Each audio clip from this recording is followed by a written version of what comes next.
There we go. Mr. Blodgett, welcome aboard. Now we can start. Hey, Wes is here. We should be good on YouTube. I'm going to take off the standby symbol.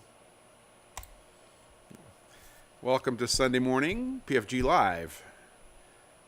It's 1300 on the East Coast, 1700 in Greenwich, England. There's Mr. Blodgett on YouTube. Welcome aboard. How's it look? So, welcome, guys.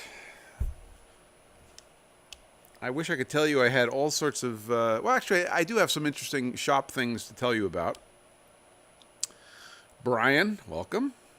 Thank you for giving me the cross-reference. I appreciate it. Jeffrey, welcome. Good morning. AW Engineering, welcome. Tuck is here.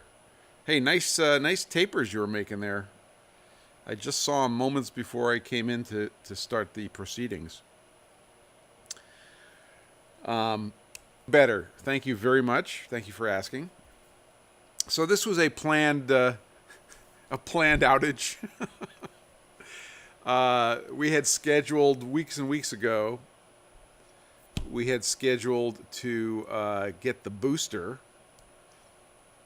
the bivalent booster, on Friday afternoon.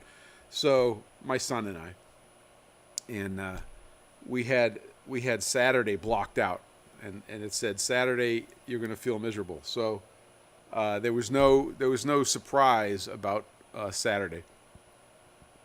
So that was okay. I'm just making a change here. Let's see. Thank you, Carl. I appreciate it. MS Live. Did I get that right? Yeah. Welcome aboard. So we got our booster shots on Friday at 4:30 p.m. And sure enough, I woke up feeling just miserable on Saturday.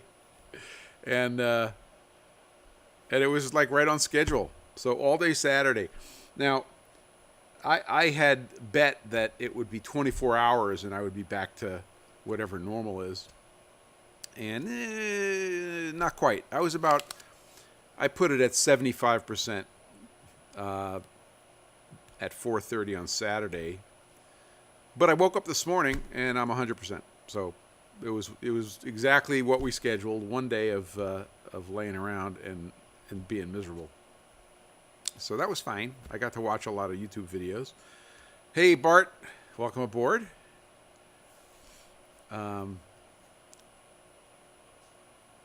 Yeah, Henry is concurring that it was the same experience for him as me after the booster shot.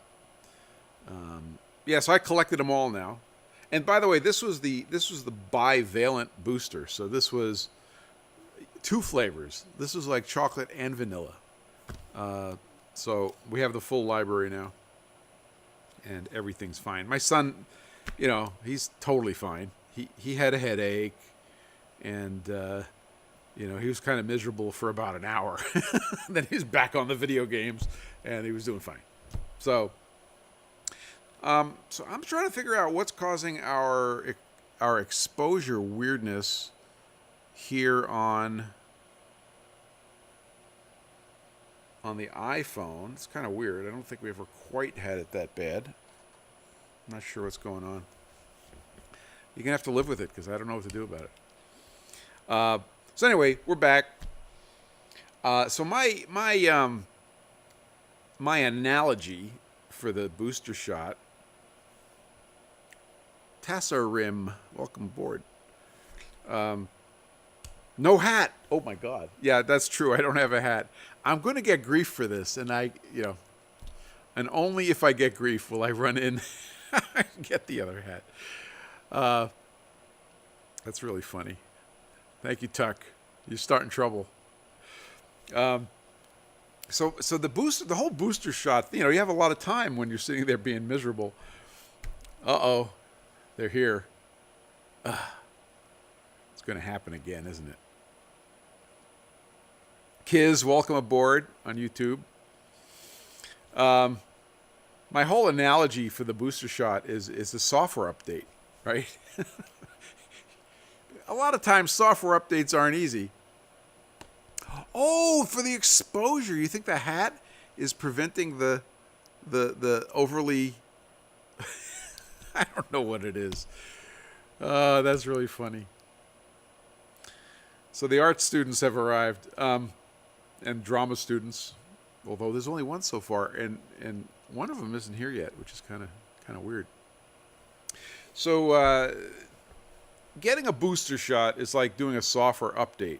And sometimes when you do a software update, it's not too smooth.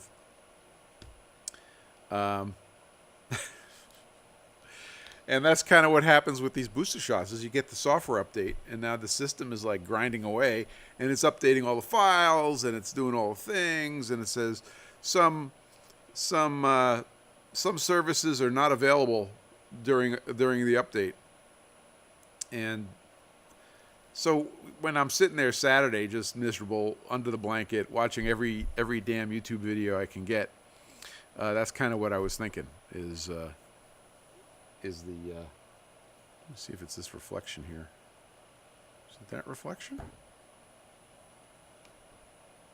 I don't know what it is. Mechanical brain. Yeah. Kevin says the exposure gives you that Vaseline on the lens 1970s look. You know, I played bass for Vaseline on the lens back in the 80s. You made me do it. So as I was sitting there, I was thinking, how do you explain what a vaccine does? Because it's not trivial. But you know, we're all machinists and art students here, so I thought back to a story, a totally hypothetical story. This has no basis in reality, so don't draw any conclusions. But you know, imagine that you had a set of keys, right? You've seen people walk around with a big ring of keys on their belt.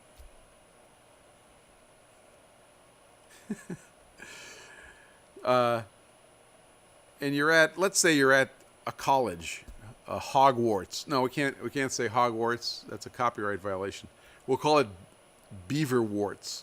So you're at Beaverwarts, and everybody is, you know, big place, lots of offices and labs, and everybody has keys. And then somebody makes a set of master keys. And let's say you have 4 or 5 keys that make up the master keys for Beaverwarts. So now you get this small group of students that can run around and open doors and do things that they're not supposed to be doing.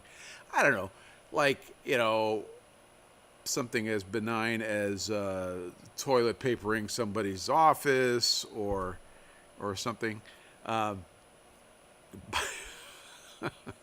So, or maybe putting a huge left-handed wood screw into the great dome of Beaverwarts. So you got this other organization called Campus Patrol. No, that's not good. Called Immune System Patrol. Okay, so Immune System Patrol walks around and makes sure everything's okay. When they see something weird happening, they check it out. And if they see somebody with these keys, they immediately, you know, apprehend them, take away the keys, and drag them off to incarceration. So if you use that model, so one day campus, the Immune Patrol gets a phone call, and the phone call is from Northeastern Immune Patrol, and they say, hey, we got some information for you about some new keys that these pesky students are running around with. Let us send it over to you. So they send a fax. I'll explain that to you art students later. And they send it over, and Campus Immune Patrol says, oh, okay, so now we got to run around and make sure that anytime we see this key, this picture of this key, we're gonna make sure we get a hold of that key and get rid of it. So if one of those pesky students gets caught with this key that hasn't caused any trouble, but but campus patrol, immune patrol, they've been programmed to find this key. They grab the kid and haul him off and destroy the keys. Of course, the time period it takes to get all of campus immune patrol together and teach them what this key looks like and all that stuff just causes an incredible disruption. The halls are clogged and these guys are talking to each other and they're running around. This is what a vaccine is. A vaccine is the guy from Northeastern warts calling up and saying, listen, keep an eye out for this thing. It's bad. So that's a rough analogy of what goes on. So I had all my systems updated yesterday. And it's fine. It works. It's great. And let's see. All sorts of traffic coming in. Conjet, welcome aboard. Conjet says, popping in from my meeting to say hi. Don't light anything on fire. Or do. It's your shop. Thank you. No, we could light things on fire. It's okay. Bob Labs, thank you very much. I am feeling better, as you could tell. I'm at 100%. We scheduled one day to be miserable, and I can tell you that I was miserable for one day. So it's all good. Quite happy with that. Yes, Carl, thank you. It was a labored analogy, but hey, you take what you get. Anyway, so that was my software update yesterday. And of course, this morning, and what got me thinking about it is this morning I head into the house and I have to fix this Leviton remote control switch. And of course, you put this thing in. The first thing it says is, "Yeah, I need a software update." It's like, yeah, okay, everything needs a software update. So that was the story for yesterday. Hey, if you give me a minute, I'm going to turn off the overhead lights that are driving me nuts, and let's see if this lighting situation improves. Hold on one second.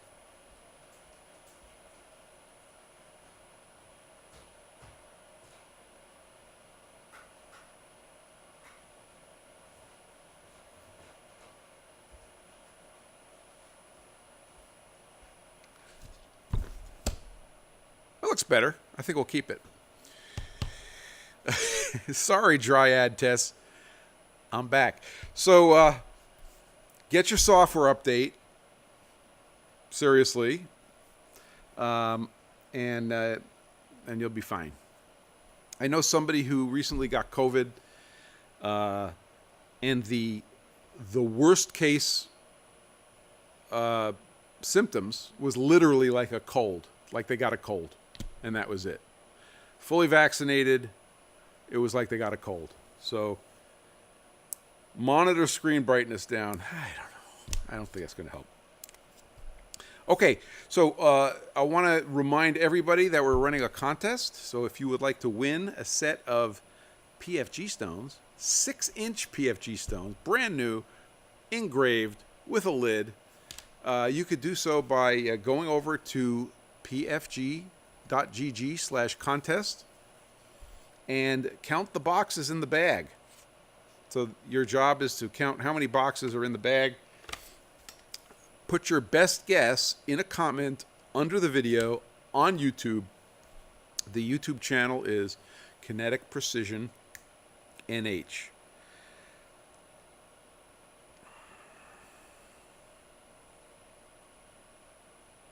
Yeah, Tuck Garage is concurring. He says, my wife had it, fully vaccinated, was just mild cold at the worst. Right. Isn't it great we could turn a big problem into a little problem? I like that. Let's see.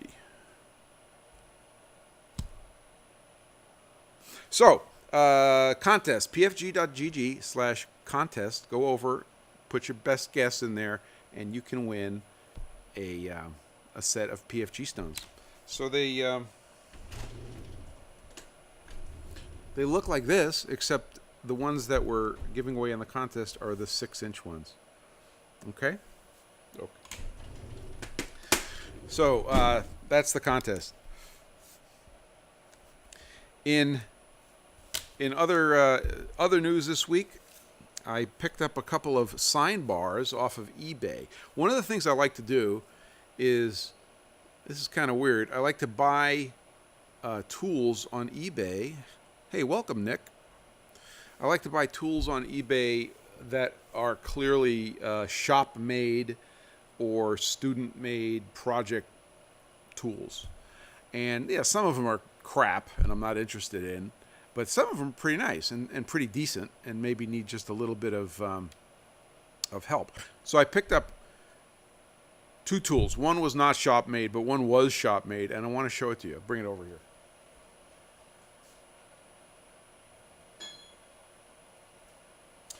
So the first one, which I posted a picture of on the Instagram, is this glorious 10-inch Sine bar. Could just barely fit in the screen there on Instagram.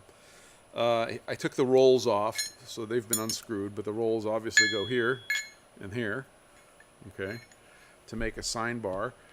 If you don't know what a Sine bar is a tool by which you could put a calibrated gauge block underneath one side, and it'll tip up the bar to a known angle, and you calculate that by the sine of the angle. So this was made by a guy named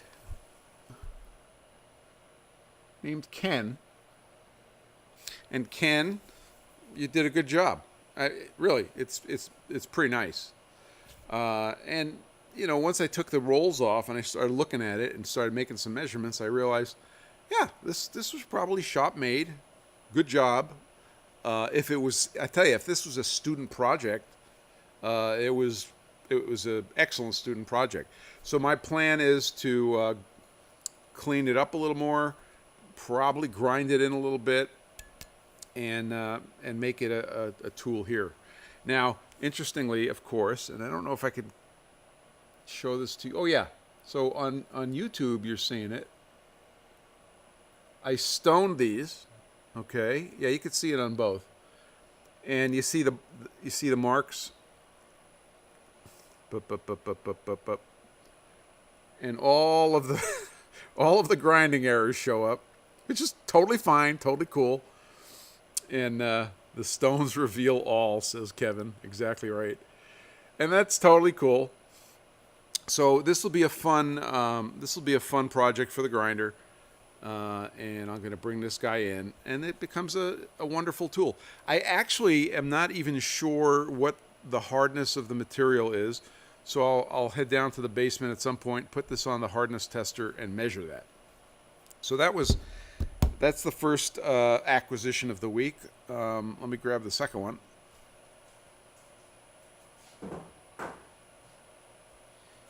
Now this one is pretty weird. This is another Sine bar, okay? This is a 5-inch Sine bar. This is a commercial Sine bar.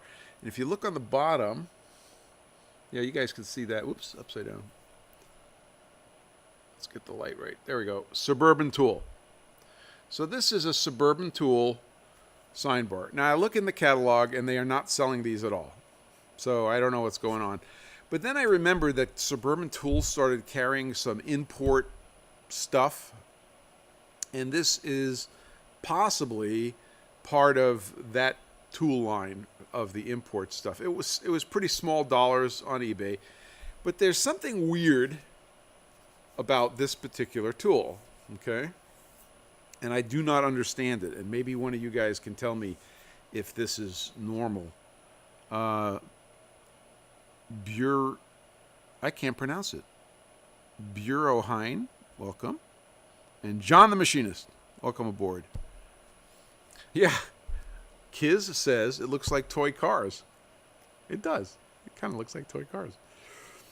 So here's what's weird about these. the top surface of this was lapped to a mirror finish. You see that? Isn't that weird? I don't know if this was like this from the factory, or if somebody did that and for some reason. But you can see everything's ground, but the top is lapped.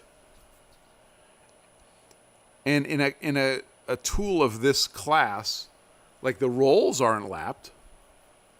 In fact, the rolls are, they're okay, but the top is lapped. So I don't know why the top is lapped. Maybe somebody was practicing their lapping. Oh, that's very... So Deflagrade says you can't hide anything from the stones. They reveal everything like a palantir. Okay, you got one on me. I don't know what a palantir is, but I can imagine what a palantir is. Anyway, we'll inspect this. We'll have some fun with it.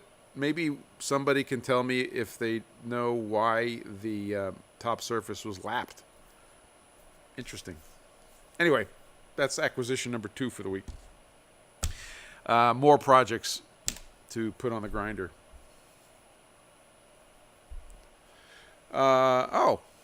MS Live says Suburban Tools has a video demonstrating hand lapping using a bar of about that same size. I wonder if this was the bar. Wouldn't that be interesting? Unconformable Coatings, welcome aboard. And also Fast Metal Labs, welcome aboard. Well, we'll keep an eye out for that video. In any event, my goal is to just basically kiss these things, make them accurate, and put them to use. Put them in the toolbox. So we'll see what happens. Both of these have end plate features so that you can screw on an end plate. The other one, the big one from Ken, came with an end plate. Deflagrate explains to me that a palantir is a seeing stone from Lord of the Rings. Thank you. I kind of figured it was that. Kiz says, it's all connected. It is all connected. So that's the story on Sine bars and on eBay acquisitions. D-bits. So last week we talked about D-bits.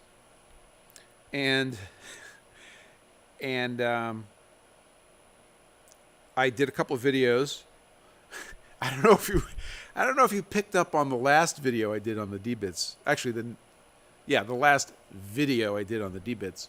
Let me grab something to show you.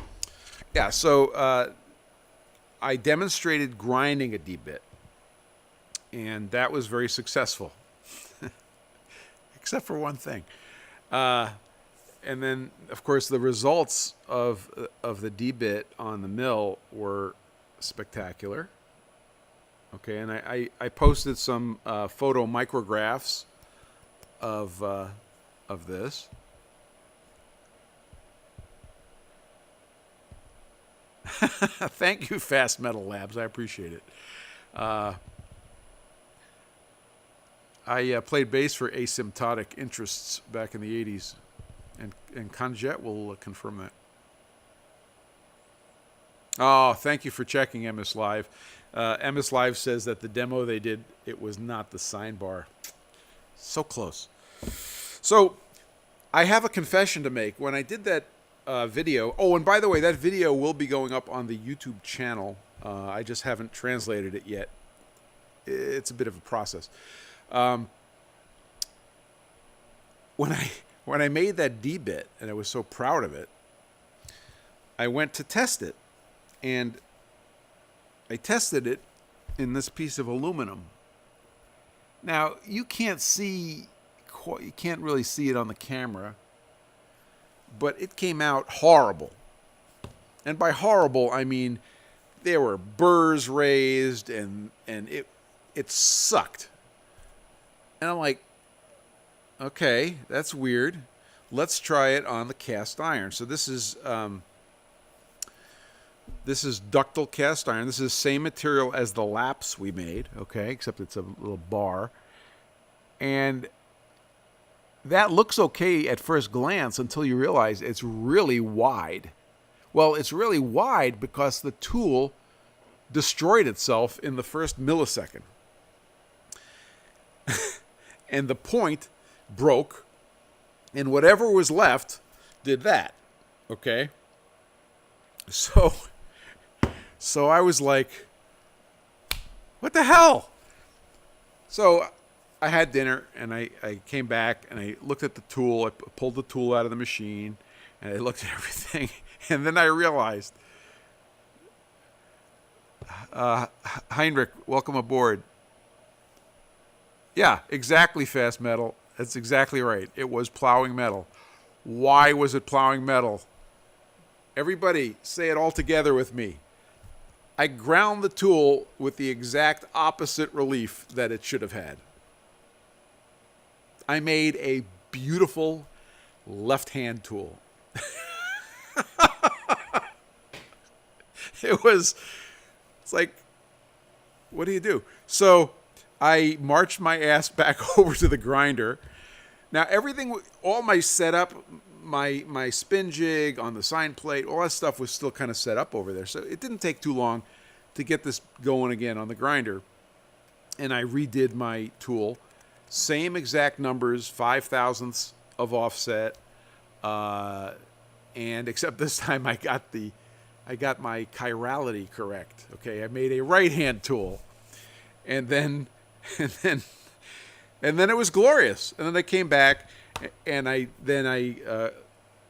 engraved or milled that. And you saw, if you go back in the Instagram feed, you'll see the photo micrographs, and it's perfect. So be careful about perfection, because you just might make something perfectly wrong. And that's what I did. I made a left-hand bit. And thank you for the applause, Fast Metal Labs. So yeah, that was kind of a great learning experience. And then I made that short little video on Instagram about how to observe that it's the correctly ground tool, because I had just taught myself that lesson. So that's the background behind that short video and my angst. But that was a great lesson. So I'm continuing to use the D-bits, and I'll be using that for engraving and grooving and all that kind of stuff. And let me just expound a little bit on why I think that ancient technology of D-bits is a huge asset in the shop. The species of D-bit that I showed was about as simple as it gets. That's the first thing I like about it. It's super simple. There's no complexity to it. You grind off half the diameter to get your letter D, right? To get that shape at the end of the pin. Then you grind the conical section, and you add an offset for the relief. Deflagrate, that is a perfect analogy. He says it's like the mirror of the Hubble Space Telescope. Do you guys know the story about why that happened when they ground the Hubble Space Telescope? Because I'll tell you in a minute. Anyway, the D-bit is so simple. You could teach it quickly. You could demonstrate it quickly, and somebody could be using the tool quickly. That is what intrigues me about it. And it's got a lot of variants. If you go to my links page, I have posted 2 versions of the Henkel D-bit grinder. Not Henkel, Deckel. The Deckel D-bit grinder, SO. I have 2 versions of the manual that I found on the intertubes. There's 2 links in pfg.gg/links. And they show, 7 different species of D-bits and how to make them. But just the one I made was, how many numbers do you need to describe it? Very few. And it works great. So I think everybody should make and use a D-bit and learn how that process goes. Now, if you don't have a grinder, you could still make it. In fact, the Decal manual shows making a D-bit on a bench grinder.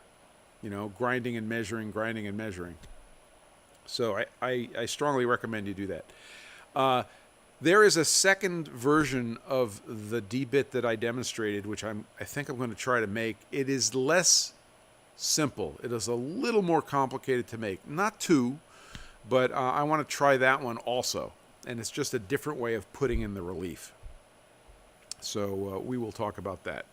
And if any of you guys have any questions about D-bits or whatever, just put them in the chat, and we'll definitely handle it.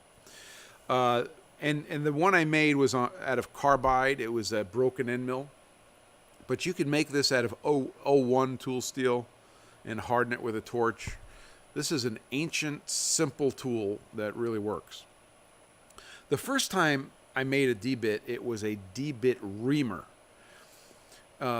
So this is where you take a pin, which is the diameter you want. Okay? So that means if it's not the diameter you want, you might have to grind it to the diameter you want. You take off half of it like you normally do. You put an angle at the end, a little facet, and you're done. So you drill a hole with a regular drill, twist drill, and then you go in with this D-reamer, and it acts as a reamer, and it does a phenomenal job. And I did that years and years ago. That was my first exposure to D-bits. And so hugely useful tool, super simple to make with as little as a bench grinder. Okay? So let's see. We did that. As you can see, I got the sticker board up. That's for the guys on Instagram. So if you have stickers, I would like to trade with you. The way to do it is just to head on over to my store, and you can find the sticker pack. And one of the selections on the sticker pack is I've sent you stickers. So just take your stickers, send them to me, go to the store, say I've sent you stickers, and it'll cost you nothing, and we'll exchange stickers. So that's the sticker reminder. One other thing I'm doing in the shop, and you guys could jump in and interrupt me with other questions if you want. I wanted to do some cryogenic treatment of steel as part of my heat treating process. I've got some small tools I'm going to be making, which I want to have excellent heat treatment.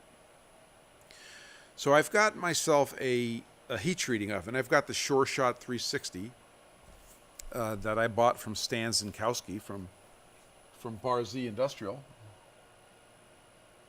And of course, he's now sold that business to American Rotary. It's now called American Kiln, I think.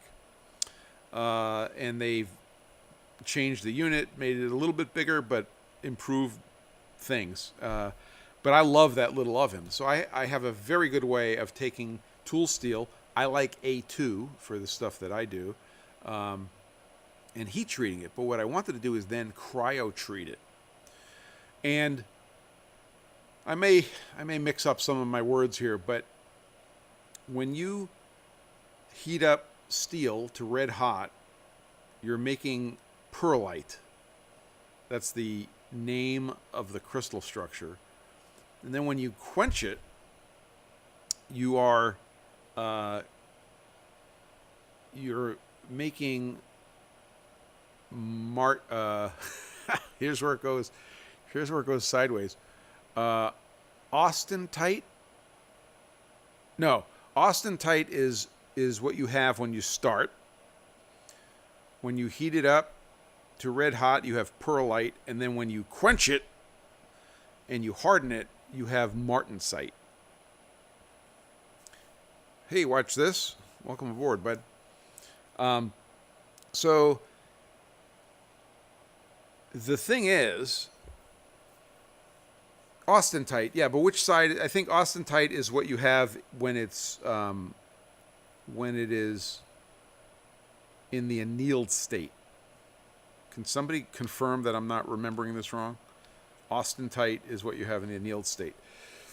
So the object is to convert from austenite to martensite. And when you do that, you have a very hard part. And now you're not done. You have to take that and temper it. So you bring it back up to a particular temperature, like, I apologize for imperial units, 400 degrees Fahrenheit, maybe 450, depending on what you're doing. You thought I pronounced it wrong. I'm sure I pronounced it wrong. And that trades off toughness for hardness, and you get what you want. Now here's the problem. When you do that conversion, when you do your quench, you get incomplete conversion of austenite to martensite. And if you then do cryogenics and you bring the metal down to very, very cold and you hold it for a long time, it helps complete the conversion. So you may go from, let's say, an 85% conversion, and it may take you to 99% conversion. Now, I have to admit, I bought Bryson's book called The Heat Treatment of Tool Steels. It's a little paperback.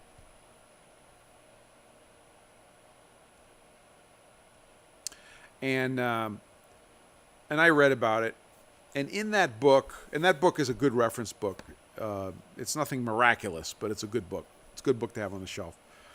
But he also gets excited about cryogenics, and he also wrote a whole book on cryogenics. So I read the stuff on cryogenics, and I'm like, this sounds a little bit like snake oil, you know. Oh, we cryogenically treated our thing, and it tripled our tool life, or we cryogenically treated our thing, and it's sharper than it could have been before, and all these testimonials. When I hear testimonials that aren't full of data, I always get a little skeptical. So I had in fact, the toolmaker's vise that I use on my grinder, sort of as my go-to, it's kind of big. I bought it on eBay. Guess what? I bought somebody's project on eBay. That was a toolmaker's vise. And I had ground that thing and squared it up, and it just brought it right into 0, 0. But one of the things I noticed before I started this process is I tested it. I hardness tested it, and it was hard as Hades. It was totally hard. And I concluded that it was never properly tempered. Again, student project, blah, right? So I took it and I put it through a tempering cycle, and it responded beautifully. It came right down to where it's supposed to. That was excellent. But then I got the idea of cryogenically treating it. Now I'm taking data on this thing. So it came in at 60, it was like 67, Rockwell C 67, very, very, very hard. It came down to Rockwell, I'm going by memory now, it's like 58. It came down to Rockwell 58 after I tempered it, which was exactly where it should have been. Oh, thank you, Bart. It's called Knife Engineering. Okay. This is a recommendation for a book called Knife Engineering from Knife Steel Nerds. I'll check it out. I'm taking notes here. So I was convinced that this vise that I bought needed tempering. It never had proper tempering, and I was pretty happy. But I said, I'm going to cryo treat it. So I didn't want to go full liquid nitrogen, so I got dry ice and I think it's called K1 fuel. It's kerosene, but it's deodorized.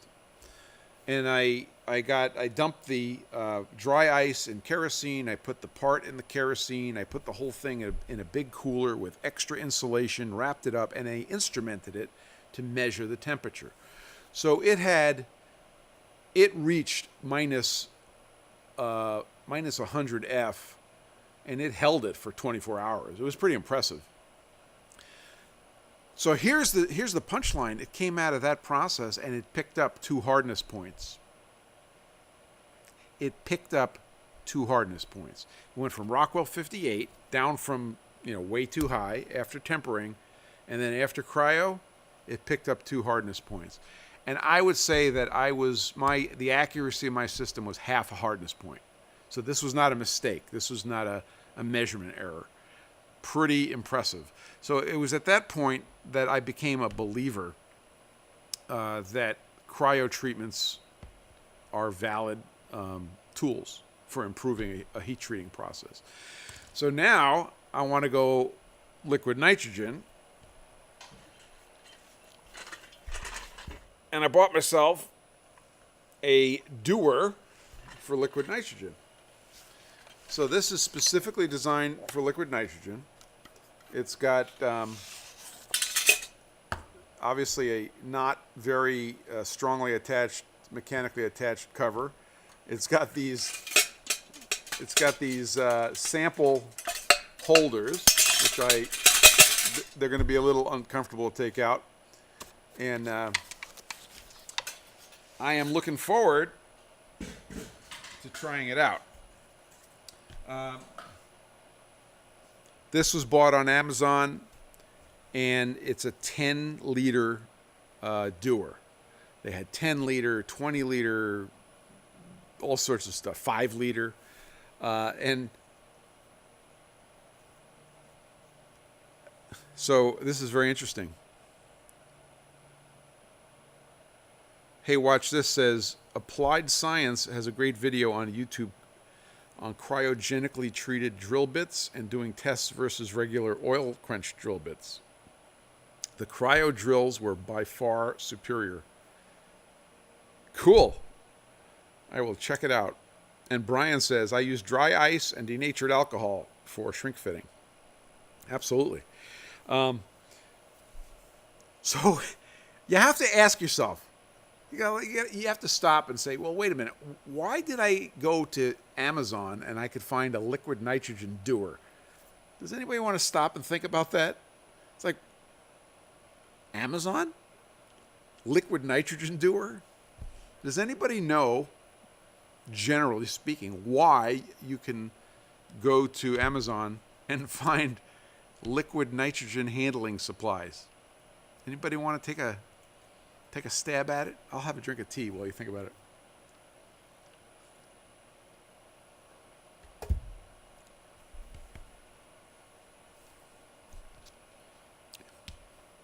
I'm allowing for lag here.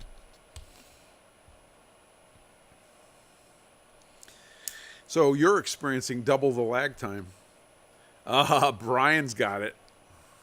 You are correct, Brian. Don't give it away. Give it another minute here. Hey, watch this. Says, I don't see why not. I mean, there's some specialty items that you're not going to find on Amazon. Fast Metal Labs says because people freeze food.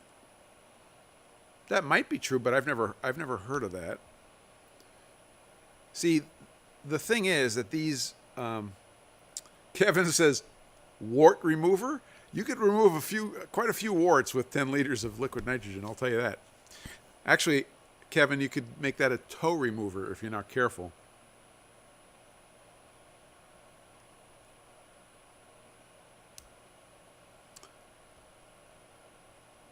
Hey, watch this says liquid nitrogen is more controlled than it used to be. They really don't want people creating liquid oxygen. Yeah, you don't want to do that.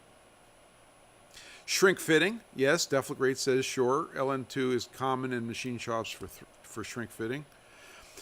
Okay, you ready? Here it is. Artificial insemination. And Brian was correct. Farmers use it. So the sample cups, let me see if I can grab one out of here. They're all sort of... There we go. Okay. So these are the things that come in it, right? And it holds something, right? It holds a little sample thing that you're going to freeze. Okay? And it hangs in the liquid nitrogen. Semen samples from cows for artificial insemination. That's what it's for. It is apparently very common in the farming world to be involved with that, and apparently it makes it a commodity item. So that's why you can go to Amazon and find 4 different sizes of dewars and all sorts of accessories.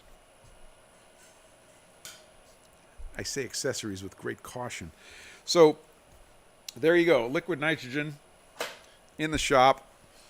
I have an account with Airgas, so it makes it pretty easy for me to go get liquid nitrogen. And in fact, we've already had the discussion. I told them I'll be coming in. Hey, watch this. Says, my buddy used to do that. He was raising show bulls. There you go. I'm sure that was no bull. Anyway, liquid nitrogen coming soon. So my plan is to take some A2 parts, even if this is just like initial engineering test articles. We'll measure hardness. We'll harden it according to the recipe. We'll measure hardness before annealing carefully. Then we'll anneal, and not anneal, we'll temper. We'll measure hardness after tempering. And then we will cryo-treat and measure hardness after cryo-treat. Yeah, Kevin says people make all sorts of claims of cryo-treatments making musical instruments play amazingly. Color me skeptical. Kevin, I am with you. That's the kind of stuff I think is utter nonsense.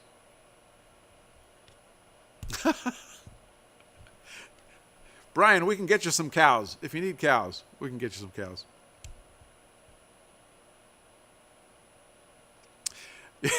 Yeah, of course it was hilarious. But, you know, you look at the people raising thoroughbred racehorses. You know, that stuff could have a ridiculous market value. All right, we're getting off track here. Anyway, we'll be doing some experiments with some liquid nitrogen carefully with eye protection and gloves when we get around to it, and we'll report the results.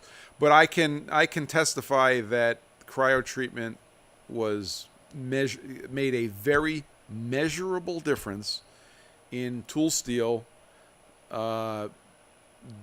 in the heat treating process. And one of the things so let me give you the punchline. Yes, Nick says cryo-treated receptacles for audiophile gear. Let me just say, because I've been dancing around, you know, my strong statements here, and I would like to just zero in on this. That is complete bullshit. Bullshit. I'll tell you another thing. Monster Cables and other companies selling linear crystal copper for your audio cables, which makes it sound complete bullshit. There's more nonsense in the audiophile industry than anywhere else. Absolute, total bullshit. Okay, moving on. I don't want to seem like I'm overwrought with indignation.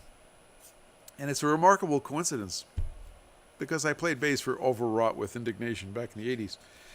Okay, so Henry, you had a problem with backlash. And I put that on the list today to talk about. And Henry says, people still buy it. I know. And one day I may sell them some of it. Trust me, being in the antenna business, which I am upstairs, I see some amazing nonsense. Just incredible bullshit. I've seen government contracts given to companies making stuff which is completely fraudulent. And I won't dwell on that today. Yeah, get me some of that snake oil action, says Bob Labs. So Henry, you had some backlash or hysteresis issues with your CNC mill. And I thought I'd bring that up. So Henry has a CNC mill, new ball screws, new linear bearings. I don't know the size of this thing. He measures his backlash in Y, and it's perfect. He measures his backlash. Instead of saying backlash, I'm going to use the word hysteresis. He measures the hysteresis, and he's got like 4/10. I think I got that number right from your message earlier. And what I texted back to Henry was check your control. So I have a Fanuc OIMC control on my vertical machining center. And I have calibrated its hysteresis control in the control. It's calibrated in microinches so that I can. You measured a milled part. Okay, so I can go out, come back, measure, go out, come back, measure, and basically you can see the difference in moving from one direction and moving from the other direction, and then you dial in using a what do they call it? A register in the control. You can tickle in some microinches, and you can zero that out. And I recently did it actually on mine. I did it last year. And I got it to 0, and I was quite happy. So my first thing that I would recommend is, I don't know what control you have on it. Maybe you could tell us what control you're using, Henry. But many times the controls will have, certainly the Fanuc controls, all have compensation for hysteresis. And hysteresis...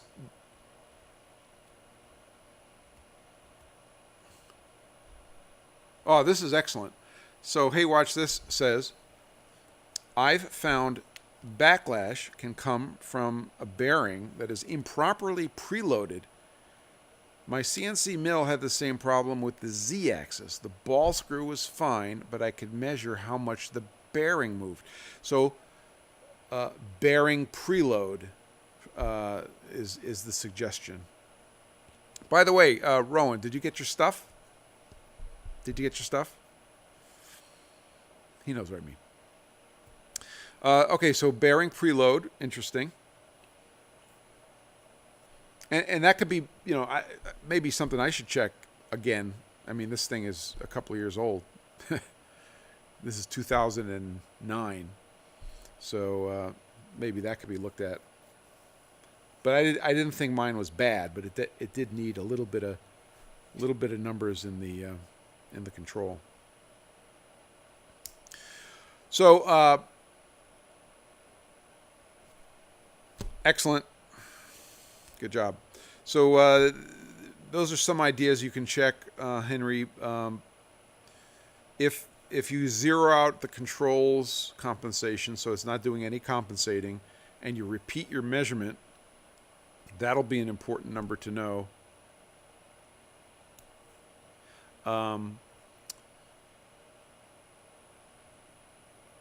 And I don't know what kind of mill this is, but if you did the bearings, you might want to double check your setting of preload on the bearings. And the fact that it's different in X and Y, like Y is fine, but X has an error, that's consistent with maybe that the y-axis didn't get its preload set correctly, or maybe it didn't get its preload, measured.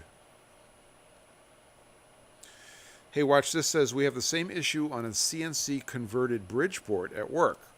The bearing block is aluminum, and it would slide in the housing because the shoulder for the bearing was machined wrong. Well, go figure. A little bit of Molly D, and it'll fix it right up. That was a joke. Finally, I have one piece of news.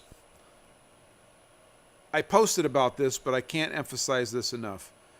So, a long time ago, let's just say about 2 years ago, it was suggested to me that, hey, you can clean PFG stones using a piece of cardboard and WD-40. You spray the WD-40 and you rub the stone on the cardboard with the WD-40, and it cleans it. And I said, it's not going to hurt anything. That is PFG approved. Well, time passes, and it was sort of on the list of ways to clean. Okay, Henry is picking up the ball here. He says it's a Hermla from 1999 in great condition. The machine is as rigid as, but I will check that bearing block. Excellent.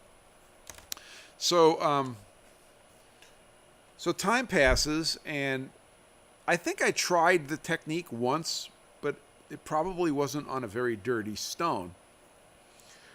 Well, a couple of years into this, and my 6-inch PFG stones, which I will go grab, hang on a second.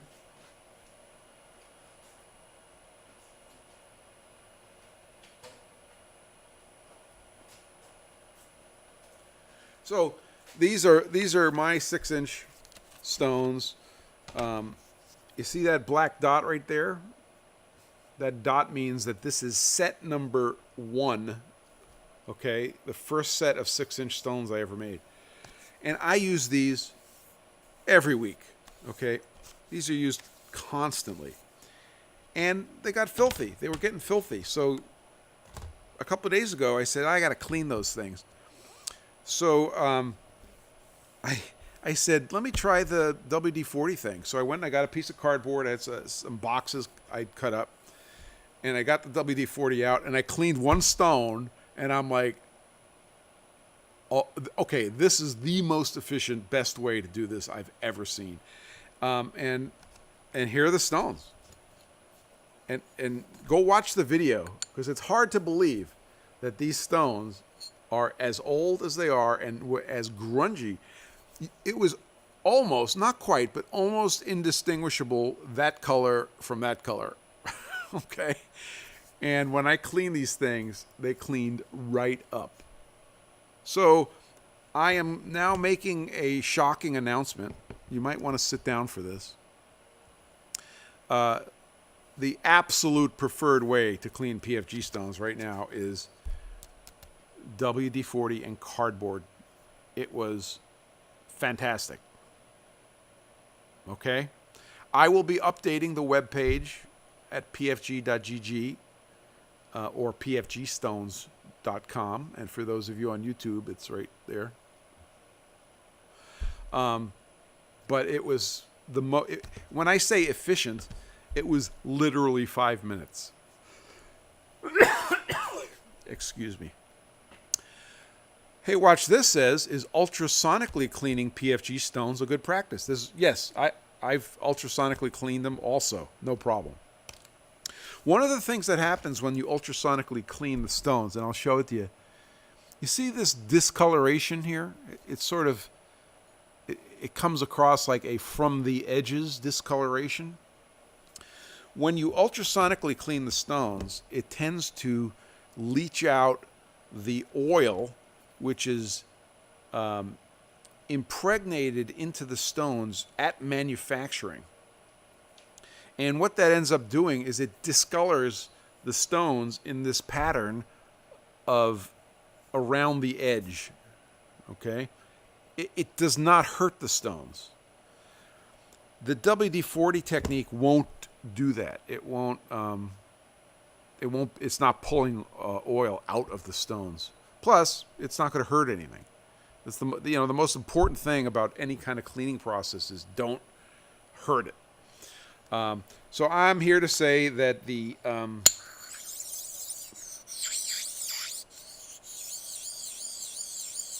we have to get the ASMR in every week.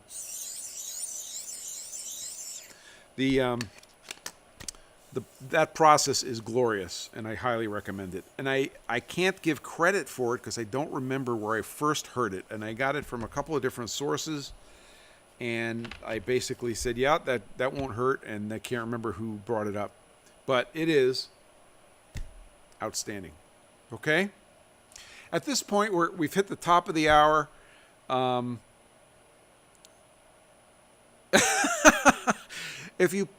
got to be careful, though. Deflagrate says you need to put WD-40 in the ultrasonic cleaner. You might go back in time if you do that. Be careful. You could warp the space-time continuum. I wouldn't do that.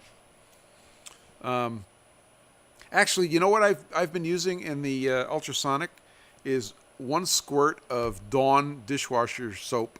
Very, very weak solution of Dawn, and that's it. And it does a great job. So, Mr. Trevani, welcome aboard. You might get the award today for being the last guy to show up as we close. So, if you have any last-minute questions, drop them in. Otherwise, we're going to wrap this thing up. I want to, wish you guys a good weekend. Here in these States United, it is Columbus Day weekend, and it is also a celebration of Indigenous Peoples Day. And I don't know if Columbus Day weekend is going to go away in favor of Indigenous Peoples Day, but it's both. Simple green, but it eats aluminum. Yeah, be careful. Dawn dishwashing soap. It's the Windex of of machining. Actually, we use Windex too. So enjoy your 3-day weekend. I know there's some folks that couldn't join us today because they're probably off traveling, and they'll catch it on YouTube. But have yourself a great weekend and relax, enjoy, schedule your boosters, and yeah. How to avoid direct contact when measuring laps with optical flats. We didn't talk about that. Okay, I'll put that on the list for next time.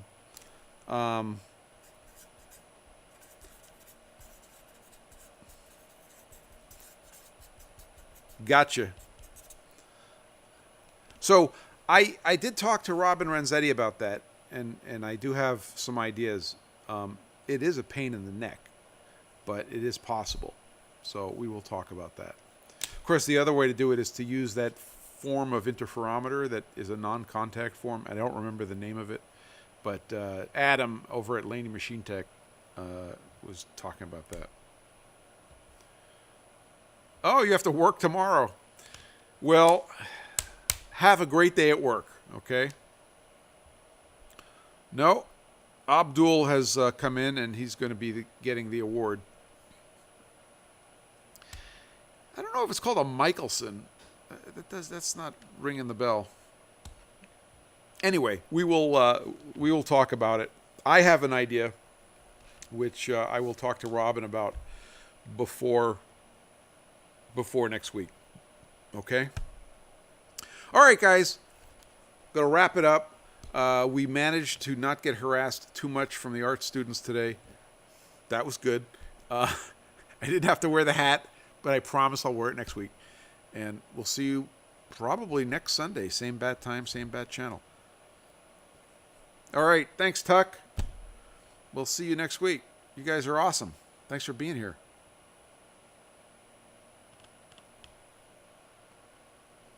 Thank you, Kevin. Here comes the finger.